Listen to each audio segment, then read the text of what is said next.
so funny. I will pick Among Us over Super Mario 3D World. Among Us is really fun. Damn. I'm gonna pick it over We Love Katamari. Hearthstone.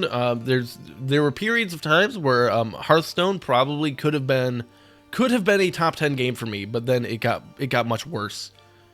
Did I click Wario or I clicked Kirby I clicked Kirby over Wario? I think no, I think I clicked Wario over Kirby. No, I don't remember. I think I clicked Wario.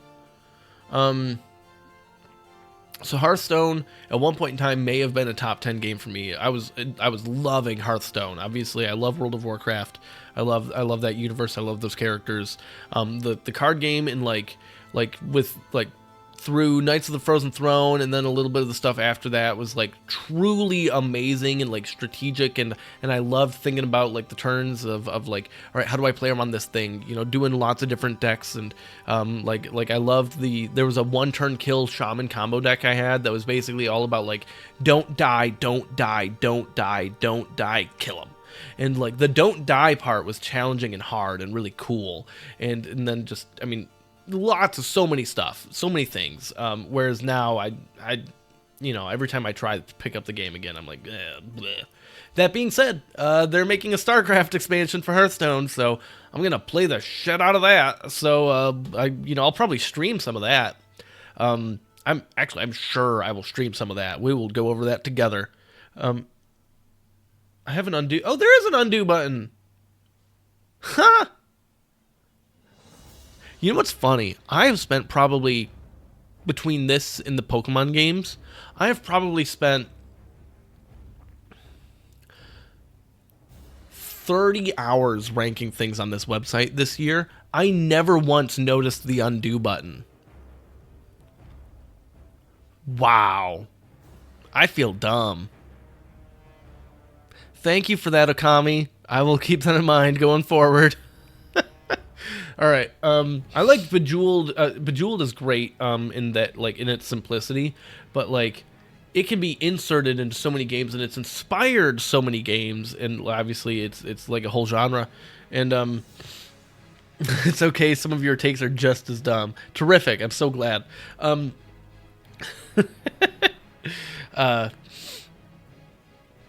But with Bejeweled, it's really simple, and then sometimes I really like the simplicity, but it's added into a bunch of other games that I think are better. Its legacy is kind of a little bit better than the game for the most part. Like in the StarCraft 2 video, I showcased that game in the arcade, Star Jeweled, where you're playing Bejeweled off on the side in order to spawn units and get money for spells and stuff, and like that is really cool. I really like Star Jeweled. I've played probably too much more Star Jeweled. I got the achievements that are in the game based on playing Star Jeweled, and then I played more Star Jeweled. So I really liked that. I'm gonna pick I Love You, Colonel Sanders. Anytime I get to pick this game is funny to me. Final Fantasy or Final Fantasy V. We are going to where did I put Final Fantasy V originally? Okay. I think I underranked that quite a bit, but they were really close to each other. They were like a week apart. I think I in my memory of playing Final Fantasy V when I was younger, the thing that stood out to me was how great the job system is in it, and the story to me was totally forgettable. But this time around, I think I still think the story itself, like the actual narrative, is kind of meh, but the characters are much better than I remembered, and the dialogue is much better than I remembered. There's a lot of very funny, cool stuff. So I'm going to actually put Final Fantasy above Final Fantasy 1 now, whereas before that was not what I did. Pokemon Channel, really terrible game, but very fun. I apparently cut Pokemon a lot of slack. Very, very terrible game. There's almost no game, but like it's such a neat little like spiritual successor to Hey You Pikachu that I like the different like world building aspects that it did. I would love to see this be just like a service. I mentioned this in the video, and I still think it's true. I mean, I still know it's true that I feel this way. I would pay a subscription for a live service game of Pokemon Channel where they continuously pump out little shorts and vignettes and just things set within the world. It doesn't even have to be, I will watch a news report by Meowth, okay? Like, it doesn't matter. I'll watch it. I would pay, let's see here. I would pay at least $10 a month to subscribe to Pokemon Channel. Like subscribing to Hulu, right? I would do that. I think that they should do that. All right, Kirby Air Ride, though, is much better. Pokemon Channel's not a very good game. Hey, we get to click this button a bunch of times. This is StarCraft 1, which is including StarCraft Brood War. So StarCraft. This is like the great debate, right? StarCraft, Brood War, Warcraft 3. These are they are cousins, they are brothers, however you want to describe this relationship. Warcraft 3 took a lot of the improvements that was made with StarCraft Brood War, and then did so much more with it. And it really, like, the campaign structure of Warcraft 3 is far superior to the campaign structure of StarCraft and StarCraft Brood War. The story is better, the mechanical aspects are better, the hero units lend themselves so well to telling that story, and it's really built to be that sort of tone, that sort of style, that sort of thing. Whereas StarCraft Brood War is a different tone, different style, that's fine. But the campaign for Warcraft 3 is way, way better than the campaign for StarCraft Brood War and just base StarCraft 1.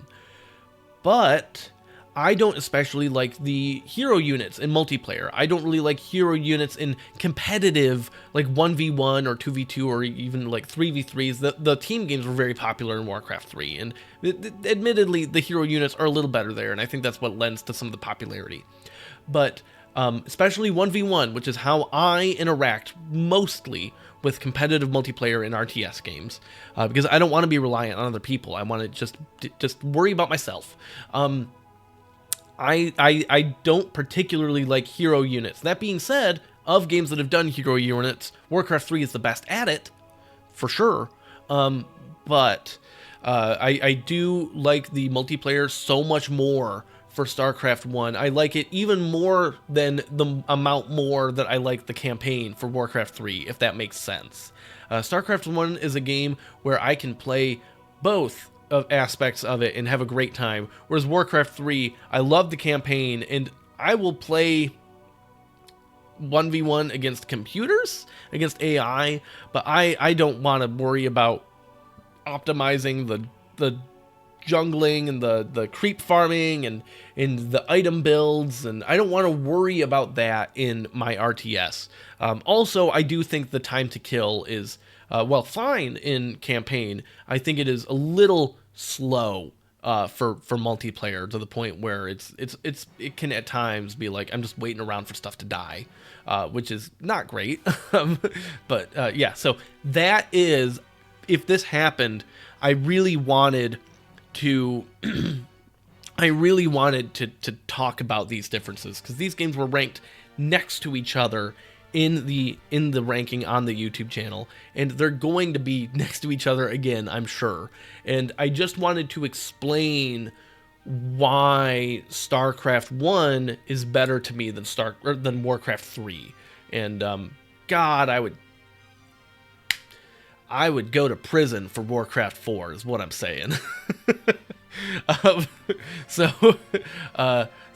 yeah, I'm gonna pick StarCraft here.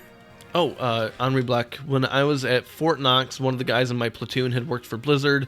His job was designing hero talents for Warcraft 3. Well, that's pretty cool. There's not a lot of talents on those heroes, but I'm glad that he got to design like 4 things. That's not a jab at your friends. I do really like. I do think that Warcraft 3's iteration of heroes is the best of any RTS that's done heroes. Right, Rock Band 3. People were talking about, like, wow, you really like Rock Band. You're gonna see how much I like Rock Band if you aren't familiar with the full rankings of stuff. And I promise that this part holds up. So as a reminder, with Rock Band 3, you can use the Pro instruments.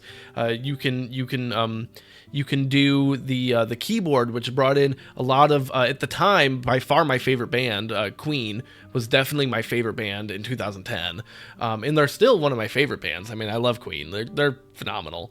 And so it brought a lot of Queen in, being able to do a keyboard, and there's so many great things with Rock Band 3 that are. It is the ultimate party game. It is the ultimate party game. So let's see how far Ultimate Party Game carries it. Rock Band 3. Rock Band 3. Rock Band 3. Undertale. Thomas Was Alone. Bravely Default. Rock Band 3. Super Mario Bros. 3. But I'm going to kick off January 1st saying the phrase that I probably said more times than almost anything else, other than I hate bugs, because I hate bugs, which is so funny with the Zerg thing. That's hilarious, actually. But Star Fox is great, okay? But what's better is putting Star Fox into any other game. Just insert it in there. You get the mechanics of Star Fox into another game, and that game becomes better, no matter what it is. It's always better for having Star Fox in it, but Star Fox on its own, I think, is not that great of a game. I think it needs, Star Fox 64, like the flying through rings. I think it needs a little more something to it, right, than just doing that a bunch of times. And I realize there's a little more to it here. Like, it's an oversimplification, but not that much more to it. Yes, any game. Name a game that you think is not improved by Star Fox being added to it. The idea of flying through rings in order to do whatever it is for that game. Name one game that you think is not made better for it, and I will argue against you. Dig Dug. On the one hand, I don't know how you would add Star Fox to Dig Dug. But I think about the idea, like, if there was a component where you could, like, if you could shoot the, like, inflatable thing through the rings, and then, like, you got some bonus if you, like, manage to pinch the enemy where you get them they're on one side of the hoop and you're on the other side of the hoop, and you do that, then I think that would improve Dig Dug. All right, Root Beer Tapper is, I think... yeah, thank you. You already proved my point. Root Beer Tapper with flying rings would be the shit. That would be amazing. I'm glad that... See, I'm right. What we've learned here is I'm correct, and Superman 64 would be a lot better with Star Fox in it, because that would make the game actually do something. So there's that. That game sucks. That might be the only game as, like, a small child that I remember going to, like, Family Video or whatever and renting the game, getting home, being excited to play it, turning it on and playing for like 10 minutes and being like, this game's bad, and then just stopping. Does it have rings in it? Well, it needs more of them. Or maybe just the idea that the flying is so bad that you could argue it didn't really add Star Fox to it after all. Like, think about how bad that game would be without any rings. It'd be even worse. I'm not saying it makes every game good. It can't make a terrible game become a good game. But Star Fox makes every game better than it otherwise would have been. All right? Does that make sense? Okay.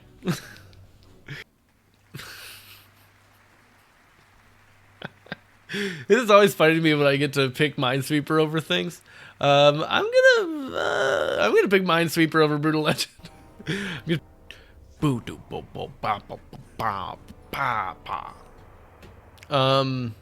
Sorry, sometimes I just get wrapped into the music. I mean, this is the Undercity music in WoW, and hot damn if I spent a lot of time in the Undercity. I love the Undercity. Just real quick, I didn't really touch on it that much in the WoW video because, like, I could have talked for another 6 hours about that game easily. The Undercity is my favorite city in WoW. I think it is super cool. It is super thematic, and I love, like, the slime rivers. I love the structure. Like, actually, it almost feels actually civilly engineered, unlike almost every other city in the game. And the music and the aesthetic and everything is really great, and I love it. Now, The problem with Thunderbluff is pretty much I can't just put it on auto run and alt tab out because I'll probably run off the cliff and die.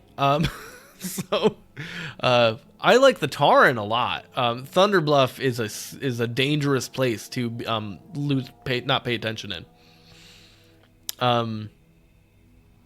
Yeah, Thunderbluff is really cool. The fantasy idea of the city is probably the coolest of the Horde cities. I think that Ironforge might be actually technically the coolest city, but yeah. Talk about what was the biggest surprise for myself when I got to the top 20-ish. So I think let me think about this for a second.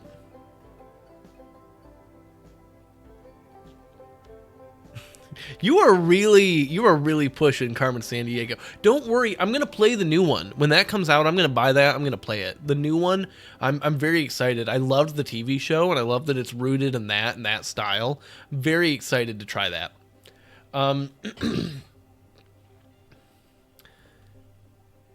So let's see here. The biggest surprise I think about top 20-ish. The biggest surprise as far as being a letdown was that the Master Chief Collection doesn't have a way that you can consistently play Griffball in Halo 3, which is super duper lame. And makes me like, well, man, now I just kind of wish I didn't have the Master Chief Collection. I love Griffball. I could have ranked just Griffball and it would have been top 50. That is how much I love Griffball. It's amazing. And yeah, if they made a game that was just Griffball, I would pay $20 just for that. Like, sure, in a heartbeat. So I don't know if that's a good surprise, but that was certainly a surprise on the top 20-ish. Halo 3 was number 24. So, and then another surprise. The biggest surprise to me, the biggest pleasant surprise to me was how much more I appreciated the storyline in To the Moon about Johnny and River. I mean, so much of it was about Johnny's past that really struck me. And River to me felt like in my memory, because obviously the other thing, which if you haven't watched I'm beating around the bush, because if you haven't watched the To the Moon video, you should watch it, and I just don't want to spoil that video for people. But the character of River to me was so overshadowed by the other plot thread of the game that I didn't really remember much about her. I didn't think she stood out as especially interesting.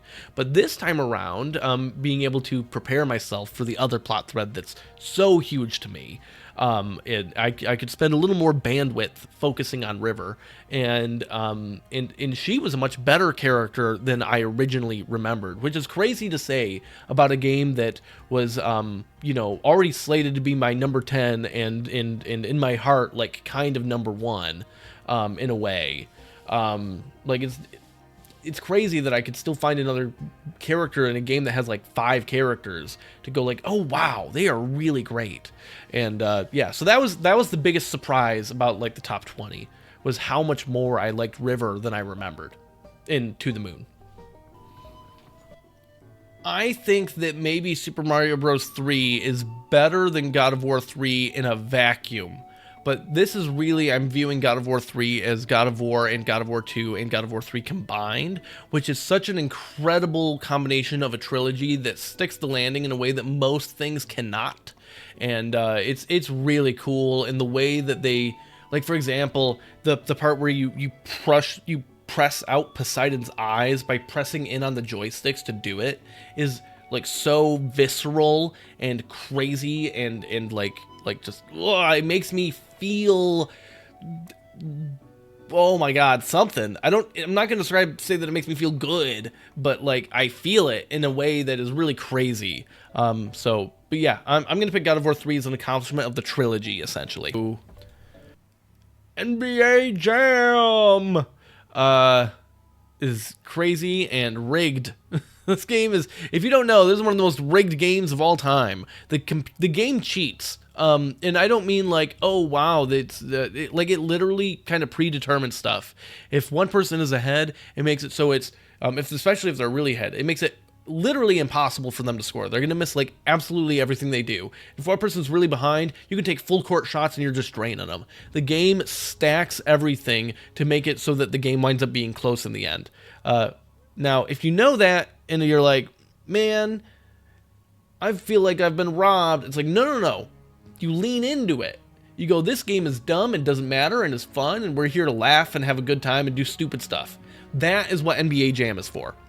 So Diablo 2, though, is about, I mean, like, there's going to be a lot of things that beat it. But there is a use for something that is just about doing stupid stuff. All right, Darksiders, Timberman, 1000 amps, NBA Jam over Montaro. Do do do do do do do do. Oh yeah. All right. Google Zerg Rush is really great. This is kind of a game. It's a game that I played a lot of in school at the computer and had people be like, what the hell are you clicking on? It's like, don't worry about it, just little O's. Final Fantasy VI, this is the game that as soon as I started playing again, I was like, oh yeah, I super underranked this. Like, this was the most immediate, like, I really messed this up thing on the whole ranking that I got the most people be like there was a comment. I ranked this as number 90.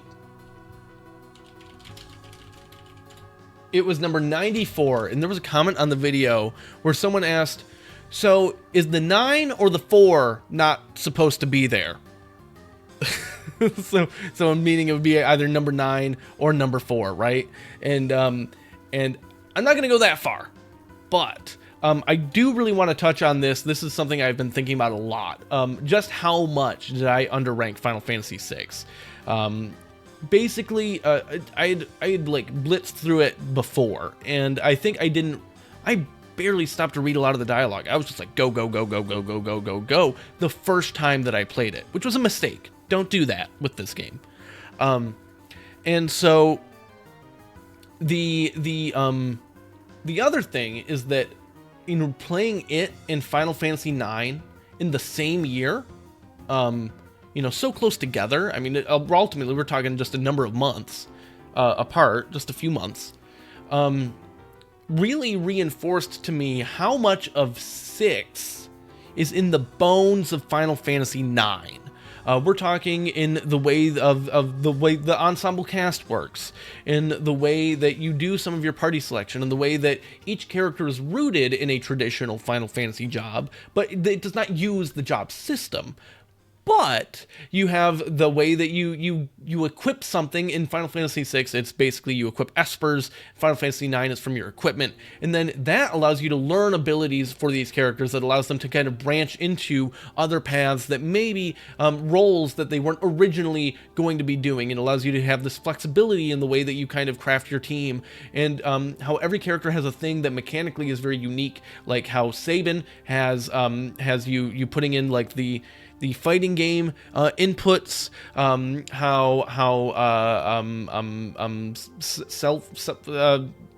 my god, the rich guy with the airship has the slot machine, the idea that trance is in both. There's so many things structurally, narratively, and mechanically that are in both of these games that playing them together within a few months of each other elevated my appreciation of Final Fantasy VI so much more, because it occurred to me how much closer it is to my favorite Final Fantasy game than I ever realized before.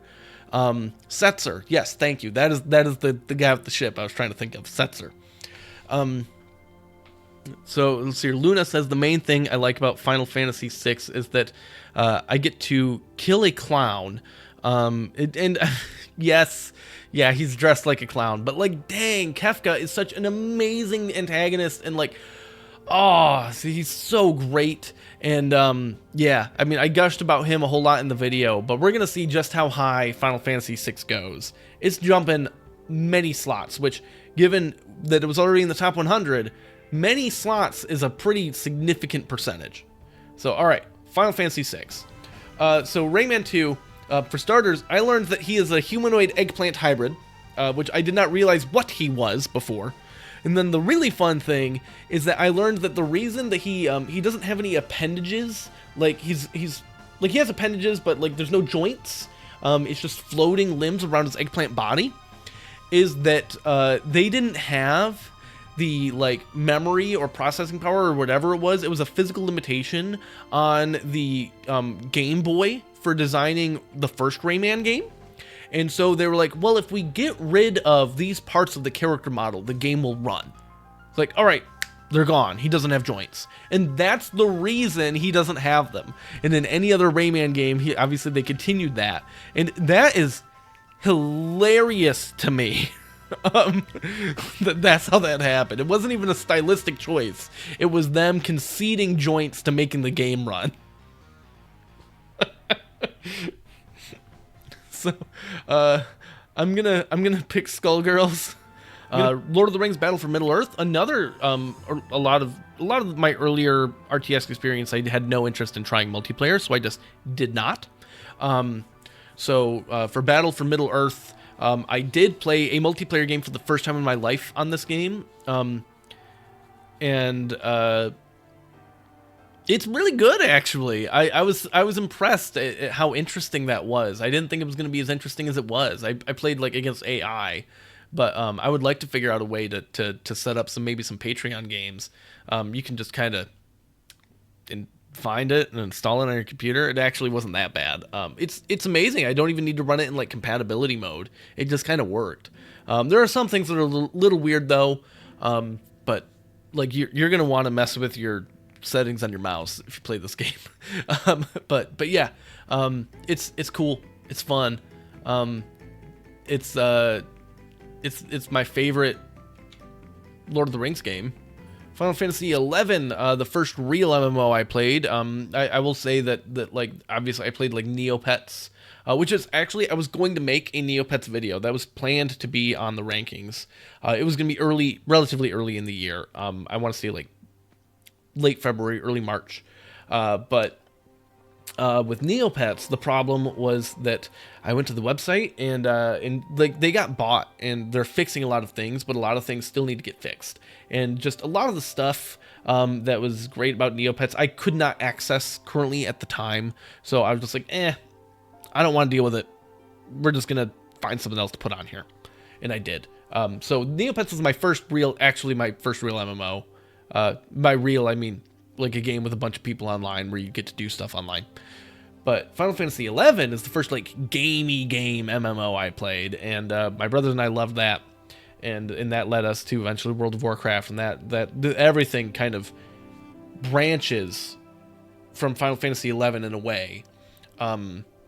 So like Final Fantasy IX led me to liking Final Fantasy, led me to playing Final Fantasy XI, led me to playing World of Warcraft, led me to playing Warcraft 3, led me to playing StarCraft 2, and that's my favorite game. So that's the path there. And yeah, it's really great. I have a lot of appreciation for Final Fantasy XI. Henri Black says, Kirby's Dream Land is the only game my mom has ever tried to play. She had trouble with the core concept of a platformer and gave up after 10 minutes. That game is so easy. I know that like it's easy for me to say like, oh, it's so easy, but like literally you get infinite jumps. How do you from the platforming perspective, how do you struggle with infinite jumps? Let's see here. She just update on the Kirby's Dream Land thing. She just walked back and forth and couldn't tell what was happening. The pitfalls of a first-gen Game Boy, I guess. I mean, I guess, but like there's like 6 buttons, and that includes the D-pad having 4 of them. Like, don't you just press a button and see what happens? No offense to your mom, but I'm like really just struggling with this idea over here. And 2 of those buttons jump. 1/3 of the buttons jump.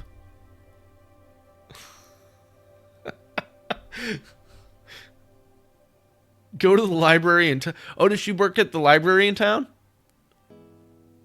All right, I will have to go there and be like, all right, you don't know who I am, and you don't remember this, but Kirby's Dream Land is so easy. How are you so dumb? That'll go great. I'm sure it will. What's interesting is these actually both have some phenomenal. These are things that people normally think of as far as the campaign of Halo 3. People think of it as being single player, but it's actually really good co-op. And Stardew Valley, a game that people normally think single player, is actually really good co-op. And so they're like the same in that regard. Obviously, everything else is radically different. I'm going to pick Halo 3, and it's basically off the back of Griffball, which is something I already talked about a bit here.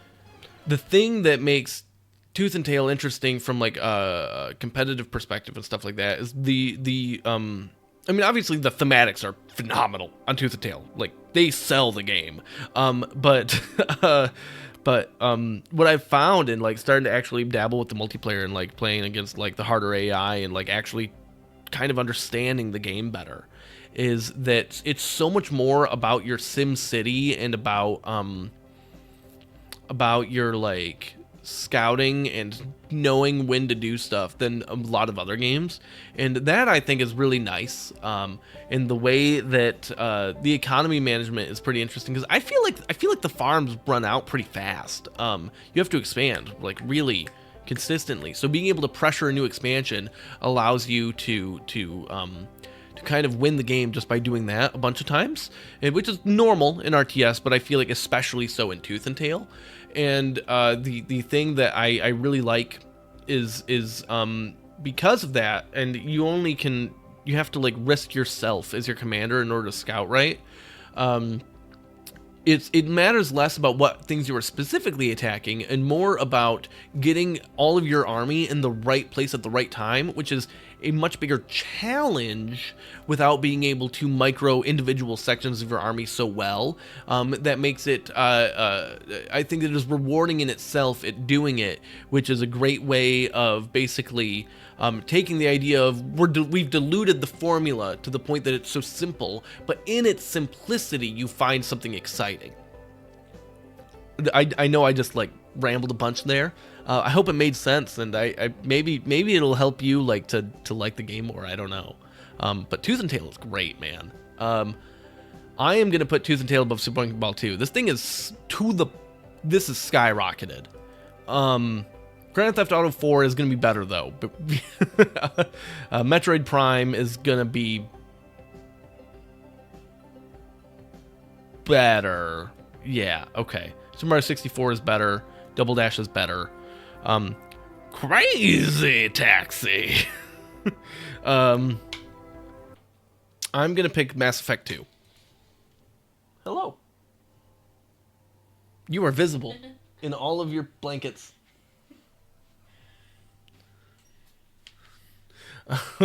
This is one. It might be the only game that I marked as like a special thing on my channel, because of how graphic the kind of the plot twist a little bit is, and I did not hide any of it. Basically, if you didn't watch that video or you are not familiar with the game, there's a point in the game where you mortar what you think is the enemy camp, but it actually, you just murdered a bunch of civilians, and you see their charred corpses with like their faces burnt off, and it's crazy. This game has had a lasting impact on me in a really big way, and the crazy thing is that you cannot buy this game online anymore. It got pulled earlier in 2024. It got pulled because people think it's because of music licensing stuff. But I don't know. Maybe it is, maybe it's not. But you can definitely like buy a physical copy like on a console and play it that way, which is, it's super worth playing. I am going to pick Spec Ops: The Line over Final Fantasy. I'm gonna pick. I mean, I will say, as painful and crazy as the story is, and like impactful, the actual gunplay of that game is not that good. It's weird and I don't know. It doesn't feel that great to play, but it's really impactful, the story and everything. Yeah, I put Tetris above Skyrim in the actual for the year.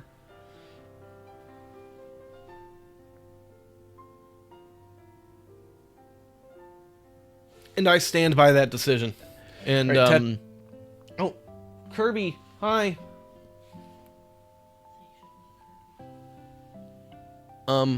This is Kirby. Where's his face? I lost it. This is Kirby. The camera keeps trying to cut out Kirby. But, he's real big. Kirby, say hi. He's shy. What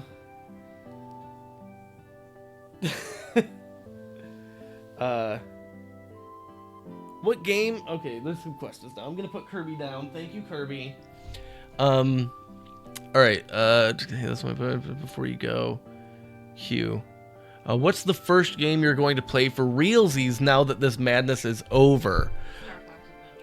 It's not gonna be Star Fox Adventures. Not the first one. I already have like some footage for a game that's gonna be like kind of the debut of I think what I want a regular segment on the channel to be, partially recorded. I'm gonna do some of that, but really the next like couple of weeks I'm like not touching games, man. And that kind of is gonna hopefully showcase more of what the channel's gonna be in that regard.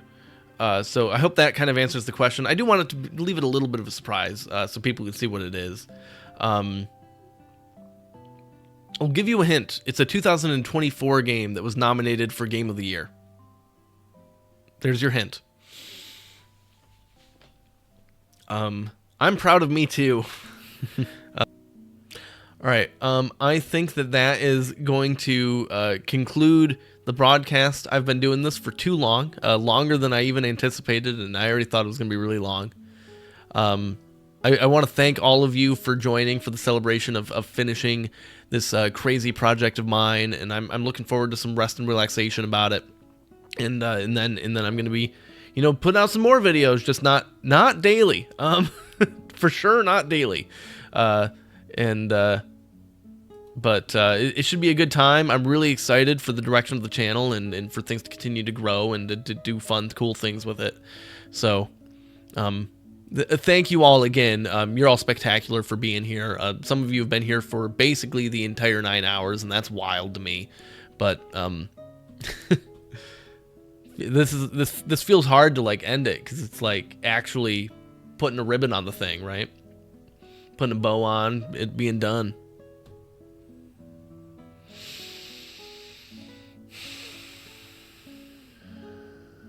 Well, Happy New Year, everybody. Let's hope it's a good one. Good night.